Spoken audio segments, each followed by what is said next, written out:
ಜವಾಹರ ನವೋದಯ ವಿದ್ಯಾಲಯಗಳಲ್ಲಿ 6ನೇ ತರಗತಿಗೆ 2025-26ನೇ ಶೈಕ್ಷಣಿಕ ವರ್ಷಕ್ಕೆ ಪ್ರವೇಶ ಅಧಿಸೂಚನೆಯನ್ನು ಹೊರಡಿಸಲಾಗಿದೆ. 2025-26ನೇ ಶೈಕ್ಷಣಿಕ ವರ್ಷದ 6ನೇ ತರಗತಿಗೆ ಜವಾಹರ ನವೋದಯ ವಿದ್ಯಾಲಯಗಳಲ್ಲಿ ಆಯ್ಕೆ ಪರೀಕ್ಷೆಯ ಮೂಲಕ ಪ್ರವೇಶಕ್ಕಾಗಿ ಅಭ್ಯರ್ಥಿಗಳಿಂದ ಆನ್ಲೈನ್ ಅರ್ಜಿಗಳನ್ನು ಆಹ್ವಾನಿಸಲಾಗಿದೆ.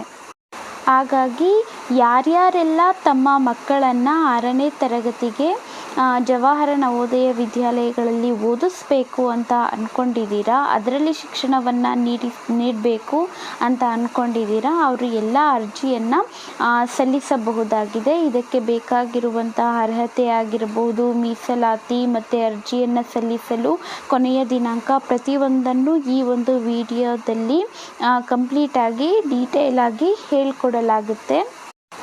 ಮತ್ತು ಆಯ್ಕೆಯ ಪರೀಕ್ಷೆಯ ದಿನಾಂಕವನ್ನು ಕೂಡ ಈ ಒಂದು ವಿಡಿಯೋದಲ್ಲಿ ಹೇಳಲಾಗುತ್ತೆ. ಇದಕ್ಕೂ ಮುಂಚೆ ನೀವೇನಾದರೂ ನನ್ನ ಚಾನಲನ್ನು ಸಬ್ಸ್ಕ್ರೈಬ್ ಮಾಡ್ಕೊಳ್ದಲೇ ಈ ವಿಡಿಯೋ ನೋಡ್ತಿದ್ದೀರಾ ಅಂತಂದರೆ ದಯವಿಟ್ಟು ನನ್ನ ಚಾನಲ್ಗೆ ಸಬ್ಸ್ಕ್ರೈಬ್ ಮಾಡಿ, ಇಷ್ಟ ಆಗಿದ್ದರೆ ಲೈಕ್ ಮಾಡಿ. ಇವಾಗ ಈ ಒಂದು ಜವಾಹರ ನವೋದಯ ವಿದ್ಯಾಲಯದಲ್ಲಿ ಓದೋ ಅಂಥವರಲ್ಲಿ ಸಾಮಾನ್ಯ ವಿಶೇಷ ಲಕ್ಷಣಗಳು ಏನೇನಿದ್ದಾವೆ ಅಂತ ನೋಡೋಣ. ಪ್ರತಿಯೊಂದು ಜಿಲ್ಲೆಯಲ್ಲೂ ಕೂಡ ಸಹಶಿಕ್ಷಣ ವಸತಿ ಶಾಲೆಗಳು ಅನ್ನುವಂಥವು ಇದ್ದಾವೆ. ಇದು ಯಾವುದೋ ಕೆಲವೊಂದು ಜಿಲ್ಲೆಗಳಲ್ಲಿ ಇದ್ದು ಕೆಲವೊಂದು ಜಿಲ್ಲೆಯಲ್ಲಿ ಇಲ್ಲ ಅಂತ ಇಲ್ಲ. ಪ್ರತಿ ಜಿಲ್ಲೆಯಲ್ಲೂ ಕೂಡ ಈ ಒಂದು ಶಾಲೆಗಳು ಇದ್ದಾವೆ. ಬಾಲಕ ಮತ್ತು ಬಾಲಕಿಯರಿಗೆ ಪ್ರತ್ಯೇಕವಾದಂತಹ ವಸತಿ ನಿಲಯಗಳನ್ನು ಕೂಡ ಕಲ್ಪಿಸಿಕೊಡಲಾಗುತ್ತದೆ. ಉಚಿತವಾದಂತಹ ಶಿಕ್ಷಣವನ್ನು ಕೊಡಲಾಗುತ್ತದೆ. ಯಾವುದೇ ರೀತಿಯಾಗಿ ಹಣ ಕಟ್ಟುವಂಥ ಅವಶ್ಯಕತೆ ಇರೋದಿಲ್ಲ. ಮತ್ತು ಊಟ ಕೂಡ ಉಚಿತವಾಗಿ ಇರುತ್ತೆ, ವಸತಿ ಕೂಡ ಉಚಿತವಾಗಿ ಇರುತ್ತೆ. ಆದರೆ ಇದಕ್ಕೆ ಎಕ್ಸಾಮನ್ನು ಬರೀಬೇಕಾಗಿ ಇರುತ್ತೆ. ಎಕ್ಸಾಮನ್ನು ಬರೆದು ಆಯ್ಕೆಯಾದಂತಹ ವಿದ್ಯಾರ್ಥಿಗಳಿಗೆ ಉಚಿತವಾದಂತಹ ಶಿಕ್ಷಣ, ಊಟ, ವಸತಿ ಎಲ್ಲವೂ ಕೂಡ ಸಿಗುತ್ತದೆ. ಮತ್ತು ವಲಸೆ ನೀತಿಯ ಮುಖಾಂತರ ವಿಶಾಲವಾದಂತಹ ಸಾಂಸ್ಕೃತಿಕ ವಿನಿಮಯ ಕೂಡ ಇದೆ. ಮತ್ತು ಕ್ರೀಡೆ ಮತ್ತು ಆಟೋಟಗಳಿಗೂ ಕೂಡ ಉತ್ತೇಜನವನ್ನು ನೀಡಲಾಗುತ್ತದೆ. NCC, NSS, ಸ್ಕೌಟ್ಸ್ ಮತ್ತು ಗೈಡ್ಸ್ ಎಲ್ಲವೂ ಕೂಡ ಈ ಒಂದು ಇದರಲ್ಲಿ ಇರುತ್ತೆ. ಇನ್ನು ವಿಶೇಷ ಲಕ್ಷಣಗಳನ್ನು ನೋಡೋದಾದರೆ ಈ ಒಂದು ವಿದ್ಯಾಲಯಗಳಲ್ಲಿ ಒಂದು ಗುಣಮಟ್ಟದ ಶಿಕ್ಷಣಕ್ಕೆ ವಿಶೇಷವಾದಂತಹ ಮಹತ್ವವನ್ನು ಕೊಟ್ಟಿರುವುದರ ಪರಿಣಾಮವಾಗಿ ಏನೇನೆಲ್ಲ ಆಗಿದೆ ಅಂದರೆ JEE ಮೇನ್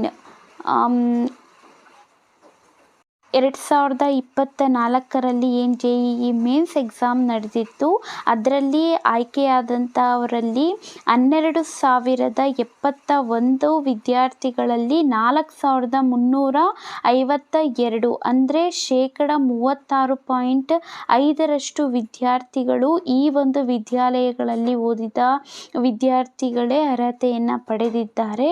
ಅದಾದ ನಂತರ 2023ರಲ್ಲಿ ಏನು JEE ಅಡ್ವಾನ್ಸ್ ಎಕ್ಸಾಮ್ ಆಗಿತ್ತು, ಅದರಲ್ಲಿ ಆಯ್ಕೆಯಾದಂತಹ 3,796ರಲ್ಲಿ 1,228 ಅಂದರೆ 32.3% ವಿದ್ಯಾರ್ಥಿಗಳು ಈ ವಿದ್ಯಾಲಯದಲ್ಲಿ ಓದಿದಂತಹ ವಿದ್ಯಾರ್ಥಿಗಳೇ ಅರ್ಹತೆಯನ್ನು ಪಡೆದಿದ್ದಾರೆ. ಮತ್ತು 2024ರಲ್ಲಿ ನೀಟ್ ಎಕ್ಸಾಮ್ ಏನಾಗಿತ್ತು, ಅದರಲ್ಲಿ ಆಯ್ಕೆಯಾದಂತಹ 24,529 ವಿದ್ಯಾರ್ಥಿಗಳಲ್ಲಿ 19,183 ಅಂತಂದರೆ 81.6% ವಿದ್ಯಾರ್ಥಿಗಳು ಈ ಒಂದು ವಿದ್ಯಾಲಯಗಳಲ್ಲಿ ಓದಿದಂಥವರೇ ಅರ್ಹತೆಯನ್ನು ಪಡೆದುಕೊಂಡಿದ್ದಾರೆ. ಮತ್ತು 10ನೇ ತರಗತಿ ಮತ್ತು 12ನೇ ತರಗತಿಯ ಬೋರ್ಡ್ ಪರೀಕ್ಷೆಗಳಲ್ಲೂ ಕೂಡ ಉತ್ತಮವಾದಂತಹ ಫಲಿತಾಂಶವನ್ನು ಪಡೆದಿರುವಂತಹ ವರ್ಗ ಆಗಿದೆ.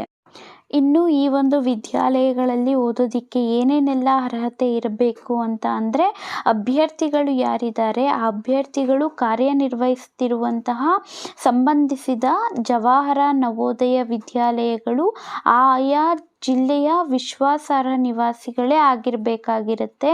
ಮತ್ತು 2024-25ನೇ ಶೈಕ್ಷಣಿಕ ವರ್ಷದಲ್ಲಿ ಅದೇ ಜಿಲ್ಲೆಯ ಸರ್ಕಾರಿ ಅಥವಾ ಸರ್ಕಾರದಿಂದ ಮಾನ್ಯತೆ ಪಡೆದಿರುವಂತಹ ಶಾಲೆಯಲ್ಲಿ 5ನೇ ತರಗತಿಯಲ್ಲಿ ಓದ್ತಾ ಇರಬೇಕು. ಮತ್ತು ವಿದ್ಯಾರ್ಥಿ 3ನೇ ಮತ್ತು 4ನೇ ತರಗತಿಯ ಪೂರ್ಣ ಶೈಕ್ಷಣಿಕ ವರ್ಷವನ್ನು ಸರ್ಕಾರಿ ಅಥವಾ ಸರ್ಕಾರದಿಂದ ಮಾನ್ಯತೆ ಪಡೆದಿರುವಂತಹ ಶಾಲೆಯಲ್ಲಿ ಪೂರ್ಣಾವಧಿ ಶಾಲಾ ಶಿಕ್ಷಣವನ್ನು ಪಡೆದು ತೇರ್ಗಡೆ ಹೊಂದಿರಬೇಕು. ಇನ್ನು ಜನ್ಮದಿನದ ವಿಚಾರಕ್ಕೆ ಬರುವುದಾದರೆ ಮೇ 1ನೇ ತಾರೀಕು 2013ರಿಂದ ಜುಲೈ 31, 2015ರ ಮಧ್ಯೆ ಜನಿಸಿದವರಾಗಿರಬೇಕು. ಇದು 2 ದಿನಗಳನ್ನು ಸೇರಿಸಿಕೊಂಡು. ಇನ್ನು ಮೀಸಲಾತಿಯ ವಿಚಾರಕ್ಕೆ ಬರುವುದಾದರೆ ಮೀಸಲಾತಿ ಕೂಡ ಇದೆ. ಫಸ್ಟ್ನೇದು, ಜಿಲ್ಲೆಯೊಳಗಡೆ ಕನಿಷ್ಠ 75% ಸ್ಥಾನಗಳು ಗ್ರಾಮೀಣ ಪ್ರದೇಶದ ಅಭ್ಯರ್ಥಿಗಳಿಂದಲೇ ತುಂಬಲಾಗುವುದು. ಅಂತಂದರೆ ಏನು 100% ಅಂತ ಸ್ಥಾನಗಳಿದ್ದಾವೆ, ಅದರಲ್ಲಿ 75%, ಕನಿಷ್ಠ 75% ಅಷ್ಟು ಸೀಟ್ಗಳೆಲ್ಲ ಕೂಡ ಗ್ರಾಮೀಣ ಪ್ರದೇಶದ ಅಭ್ಯರ್ಥಿಗಳಿಗೇ ಕೊಡಲಾಗುತ್ತೆ. ಕೇಂದ್ರ ಸರ್ಕಾರದ ನಿಯಮದ ಅನ್ವಯ SC, ST, OBC ಮತ್ತು ದಿವ್ಯಾಂಗದವರಿಗೆ ಕಾಯ್ದಿರಿಸಲಾಗಿದೆ. ಕನಿಷ್ಠ ಅಂತ ಅಂದರೂ 1/3 ಸ್ಥಾನಗಳು ಬಾಲಕಿಯರಿಗೇನೆ ಮೀಸಲಾಗಿರುತ್ತೆ. ಇನ್ನು ಅರ್ಜಿ ಸಲ್ಲಿಸಲು ಕೊನೆಯ ದಿನಾಂಕ ಬಂದು ಈ ಸೆಪ್ಟೆಂಬರ್ 16ನೇ ತಾರೀಕು 2024. ಇನ್ನು ಆಯ್ಕೆ ಪರೀಕ್ಷೆಯ ದಿನಾಂಕ ಬಂದು 18 ಜನವರಿ 2025. ನನ್ನ ಚಾನಲಲ್ಲಿ ಇದೇ ರೀತಿಯಾದಂತಹ ಅನೇಕ ವಿಷಯಗಳನ್ನು ಇನ್ಫಾರ್ಮೇಷನ್ಗಳನ್ನು ಅಪ್ಲೋಡ್ ಮಾಡಲಾಗುತ್ತದೆ. ಅದೇ ರೀತಿಯಾಗಿ ಗೌರ್ಮೆಂಟ್ ಎಕ್ಸಾಮ್ಗಳ ನೋಟಿಫಿಕೇಷನ್ನ ಕೂಡ ವಿಡಿಯೋಸ್ ಮಾಡಿ ಹಾಕೋದಕ್ಕೆ ಆಗುತ್ತೆ. ಸೊ ನನ್ನ ಚಾನಲನ್ನು ಸಬ್ಸ್ಕ್ರೈಬ್ ಮಾಡ್ಕೊಳ್ಳಿ. ಧನ್ಯವಾದಗಳು.